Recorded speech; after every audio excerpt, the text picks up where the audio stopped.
In today's video, going to be doing a hypothetical 2020 presidential election matchup between challenger Democratic nominee Bernie Sanders and incumbent Republican President Donald Trump. In terms of that Democratic nomination, there's likely to be a lot of people running, probably 10, maybe even 20 plus candidates. But if Bernie Sanders decided to run, he would be one of the clear frontrunners in that scenario. And I think that would be for the benefit of the Democrats if this time around they decided to nominate somebody who has much better favorables than what they had back in 2016 with Hillary Clinton, giving them a better chance of winning the presidency. So as you can see here, I've already divvied up 190 electoral votes for the Democrats and 119 for the Republicans.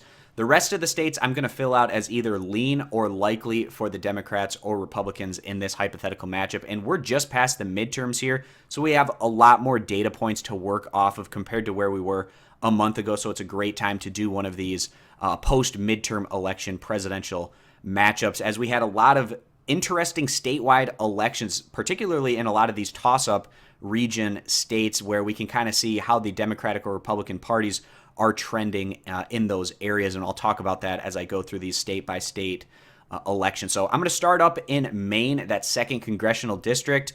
This is really positive territory for the Democrats in terms of how things went down in 2018. The midterms, they were able to flip this district from Republican control over to the Democrats. Of course, ranked choice voting had a play in that for the Democrats. But also, this is Bernie Sanders territory up in the Northeast.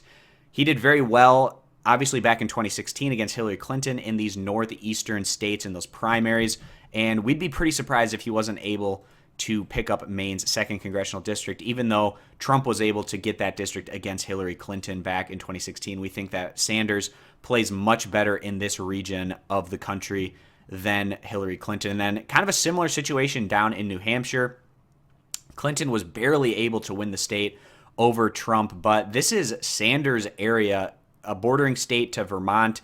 Sanders did very well in the 2016 primary. It would be a big shock if he wasn't able to grab the state of Vermont as well up there in the Northeast. Now moving down to the key states that really decided the presidential election in 2016, starting off with the state of Pennsylvania.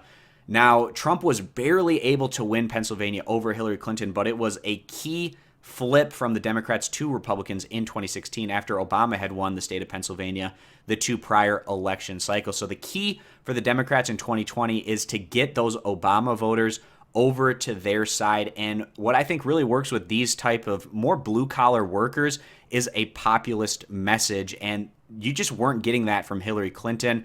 Trump played the populist role on the campaign trail, and that was able to flip enough of those voters for the Republicans to pick up Pennsylvania in 2016. But I think that Sanders would be very effective in flipping a lot of those populist voters over to his message. I mean, in terms of populism, Bernie Sanders has been doing it for decades. And again, I think that he would be able to flip those kind of voters over back into the Democratic Party fold. And then also in terms of the 2018 midterm elections, the Democrats did extremely well in Pennsylvania in terms of the governorship, winning that one, as well as the Senate race. So again, I think that they would be able to pick this one up and having that as likely in their camp. Now moving over to Ohio. This is one of the tougher states for me to fill out in a hypothetical Sanders versus Trump matchup. This is, out of the Midwestern states, a little bit more Republican-leaning overall. They just elected a Republican governor, for instance. But I also think populist progressives have a great shot of winning statewide elections in Ohio. We saw Sherrod Brown do extremely well in his Senate matchup, and he's one of the more progressive senators that we have out of all the Democrats. And if Bernie Sanders picked a vice presidential candidate like a Sherrod Brown, for instance, that would probably lock him up the state of Ohio for the Democrats. But I'm not going to put hypothetical VPs on the map here. It's just solely Bernie versus Trump. The fact that Trump did very well in Ohio against Hillary Clinton shows you how that populist type message plays here with those swing voters. And even though Obama was able to win the state the 2 prior election cycles, it was one of those key flips for Donald Trump. But the Ohio flip wasn't as surprising as some of these other Midwestern states. I'd need to see some polling data before I'd feel confident giving this over to the Democrats and Bernie Sanders. So I'm going to have this as a very slight lean to Trump, even though, again, I think that populist message plays really well in the state of Ohio and would make things very competitive between Sanders and Trump. Now moving up to Michigan, one of the closest races in 2016. Another Midwestern state where that populist message does very well. And out of the Midwestern states, Michigan is more Democratic leaning in general. We saw them do very well in winning the governorship with Gretchen Whitmer. Also, Debbie Stabenow was able to win her re-election bid in that statewide Senate race. So again, it is a Democrat leaning state. Trump was able to win it back in 2016, so it's not out of the realm of possibility that he could win this state. But again, this was one of the big surprises for Sanders winning over Hillary Clinton in that primary back in 2016, for instance. And we'd be pretty surprised if Bernie wasn't able to win the state of Michigan in a 2020 matchup against Donald Trump, way more so than we were surprised about Trump beating Hillary Clinton, for instance. Now moving over to Wisconsin, which has kind of a similar demographic to Michigan, but it's a little bit more Republican-leaning than the state of Michigan as a whole. But things were looking pretty good for the Democrats there in 2018. They won the governorship against an incumbent Republican governor. Scott Walker was shown the door as Tony Evers was able to win that race.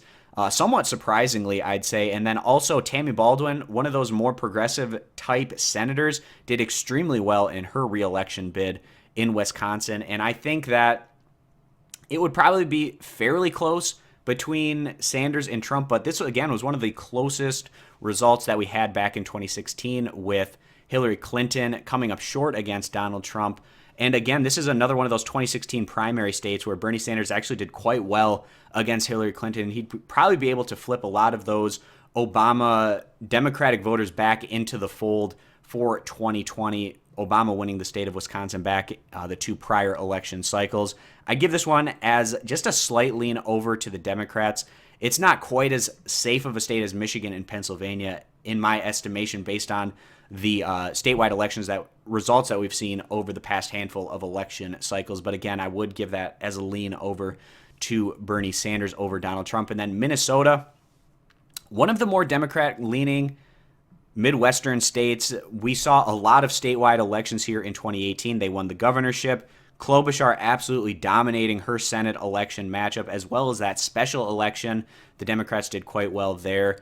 On top of that, this is looking like a pretty solid case for the Democrats to be able to keep that state in Sanders' hands, where Sanders did very well against Hillary Clinton in the primary back in 2016. I think that she would do better in a hypothetical matchup against Trump. And obviously Clinton was still able to win Minnesota, even though it was an extremely close result. We see that staying in the Democrats' hands. And the Democrats are getting pretty close to that 270 electoral votes needed to win. So the next state we'll go to is another Midwestern state here in Iowa. I think that this would be an extremely close result. Iowa, you'd probably say it's a slight lean Republican state, but given the tariffs right now, it's hurting a lot of these farmers in the state of Iowa. I think there was some backlash from that. 2 of the 4 congressional districts flipped from Republican control over to the Democrats in the 2018 midterms. And also Democrats, they've shown that they can win statewide elections in Iowa. Obama was able to do it in 2008 as well as 2012 before Clinton actually got beat rather handily by Donald Trump in 2016. A positive piece of note here for the Iowa situation for the Republicans is they were able to hold on to that governorship with an incumbent running on the Republican side. I think, again, that this would be an extremely close result between Sanders and Trump. At the end of the day, I'm going to give it as a slight lean over to Trump, proving that he was able to win it by a pretty good margin there, about 9 to 10 percentage points over Hillary Clinton. I would need to see some polling data before flipping this one back over to the Democrats. But again, it does seem like it was a positive trend overall for the Democratic Party in the state of Iowa. They were actually almost able to pick up all 4 congressional districts, getting Democratic representation. They only came up just short in that Steve King matchup against J.D. Skolton, which was a lot more competitive than many were expecting coming into the 2018 midterms. But now I'm going to move over to the East here. Virginia, this has been a state that's been trending in the Democrats' favor. It will be interesting to see how a progressive populist does in Virginia compared to the more corporatists that they've been electing, like Hillary Clinton did very well, as well as Tim Kaine, more of a corporate type Democrat. But the fact that this state has been trending very positively for the Democrats in recent election cycles, I'm not sure you could make a really strong case that Donald Trump would be able to win the state. But the fact that Sanders is a different brand of Democrat than Tim Kaine, for instance, who just won that statewide election for the Senate race rather convincingly, I'm just going to put it as a lean for him at this point over Trump until we would be able to see more polling results in a hypothetical Sanders-Trump matchup. Moving down to North Carolina, a purple state, Trump was able to win it by a slim margin over Hillary Clinton in 2016. They currently have a Democratic governor, and also Democrats did pretty well across the state in terms of total vote on their side compared to the Republicans in the 2018 midterms. But again, I would give this as a slight lean over to Trump and the Republicans until being able to get some polling data on that potential matchup. And a similar situation down in Georgia and Florida. Out of all the southeastern states, these are the ones that you would put in the competitive territory, even more so for Florida than Georgia. But Stacey Abrams, almost a best case type scenario candidate for the Democrats, and they still came up just short against a Trump type Republican in Brian Kemp, although it was extremely close, closer than a lot of these statewide elections that we typically get in Georgia, where the Republicans tend to win by about 5 to 10 percentage points, and that one was only about 1 to 2 percentage points. Perhaps if Bernie Sanders picked Stacey Abrams as a VP candidate, they would be able to maybe pick up the state. But again, I would need to see some polling data before flipping this one over to Sanders and the Republicans. And then in the state of Florida, I have to give this one as well to the Republicans because we kind of had a pseudo Sanders versus Trump matchup with Gillum versus DeSantis, and DeSantis was able to win it. And then you might say, well, there's going to be a different voting demographic now that Florida just passed ex-convicts now being able to vote in the state. But the vast majority of ex-convicts are male voters, and those tend to be Republican overall. And you can say, well, yeah, a lot of them are going to be African-American voters that will go Democratic, but there's also a ton of white men convicts that are also gaining that right to vote. So I'm not sure that has a huge beneficial effect for the Democrats overall, but we'll see how that plays out in Florida in the coming election cycles. But we'd give that as a slight lean to Trump and the Republicans. Obviously, Trump able to win the state back in 2016 over Hillary Clinton, what was one of those patented competitive results in Florida. So now we're going to move over to the Plains. Kansas, typically you'd give that as a favor to the Republicans, but there's been quite a souring of the Republican Party in the state of Kansas. That's why in the midterms they elected a Democratic governor in that statewide election. Also, particularly the area in and around Kansas City, it had a Republican incumbent congressman, Kevin Yoder. He lost rather significantly against Democratic challenger Sharice Davids, and just kind of across the board in a lot of these congressional districts were closer in Kansas than we tended to see in prior election cycles. I think that a Sanders-Trump matchup would be very interesting and compelling, and I actually think Sanders would have a decent shot at continuing that Democratic momentum in the state of Kansas, but until seeing more or any polling data, obviously, in that hypothetical matchup, going to still be giving this one as a slight lean over to the Republicans to keep that one. And kind of a similar situation up in Nebraska's 2nd Congressional District. That's the Democrats' best chances of picking up an electoral vote in Nebraska. We saw a Sanders-style Democrat in Kara Eastman running in that congressional race. She came up just short by a couple percentage points against the Republican in that race, obviously. Again, I think it would be really close, but still going to be giving it as a slight lean over to Trump and the Republicans in that matchup. Now moving down to Texas, which is a state that's becoming more in play. Beto O'Rourke, very Bernie Sanders style Democrat, a very populist progressive message that he had in that race. And it just shows you that that type of brand for the Democratic Party can do quite well in a state like Texas.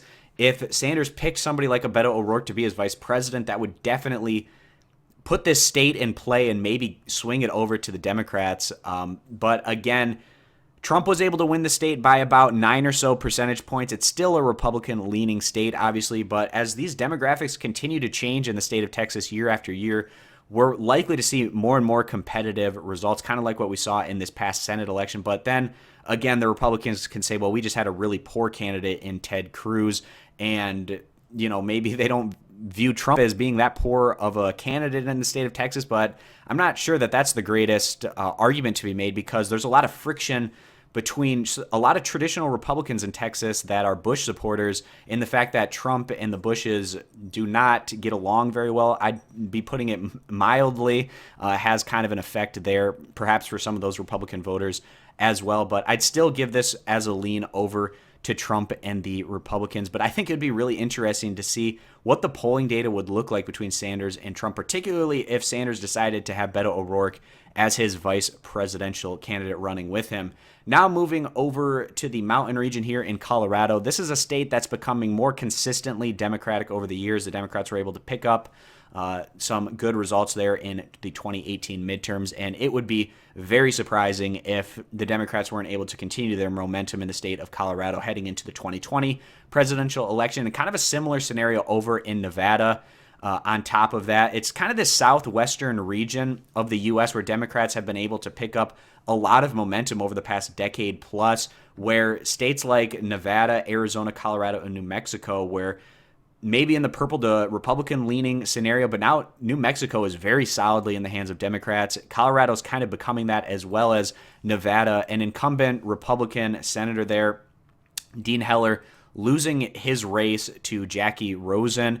Also, Clinton able to defeat Trump in Nevada back in the 2016 election. It would be a big surprise, although I think it'd probably be a little bit closer in Nevada than the election in Colorado. So we'll have it in the lean category. And then Arizona, they were able to pick this one up. The Democratic Party, that Senate race, Sinema able to take down McSally, but the divergence here is the fact that Sinema is an extremely conservative Democrat, and Bernie Sanders' message is very on the other spectrum of the Democratic Party.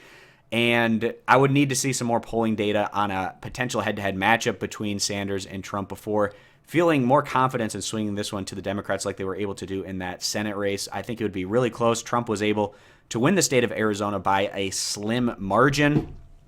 And again, just going to be giving that one as a slight lean over to the Republicans in a 2020 matchup. So as you can see here, my hypothetical matchup between Bernie Sanders and Donald Trump is pretty close here at 279 to 259.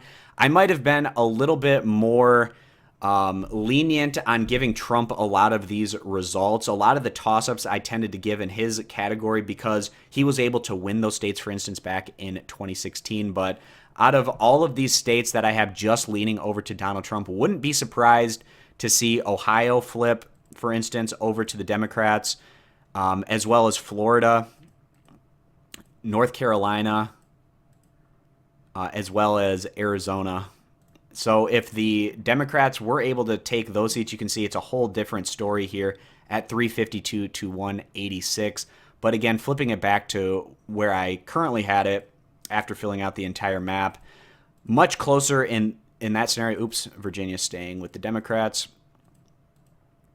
I think I was probably a little bit more generous to Donald Trump overall in this 2020 hypothetical matchup. But even in what would likely be almost a best-case scenario, I would say, for Trump in 2020 against Bernie Sanders, who, again, you have to bear in mind that Sanders' favorability and approval rating is significantly higher than Hillary Clinton had back in 2016, and how that would have a positive impact across the board for the Democratic Party. That's also something you have to keep in mind in terms of increasing the probability of the Democrats winning a 2020 presidential election. But that's pretty much going to wrap up this video, guys. Don't want to ramble too much longer. I'll probably be occasionally making update videos, especially as we start getting polling data, as we would get closer to a hypothetical matchup, maybe becoming more of a real matchup between Sanders and Trump going into 2020. So thanks for stopping on in. Subscribe for more. Hope to see you guys back here for future videos.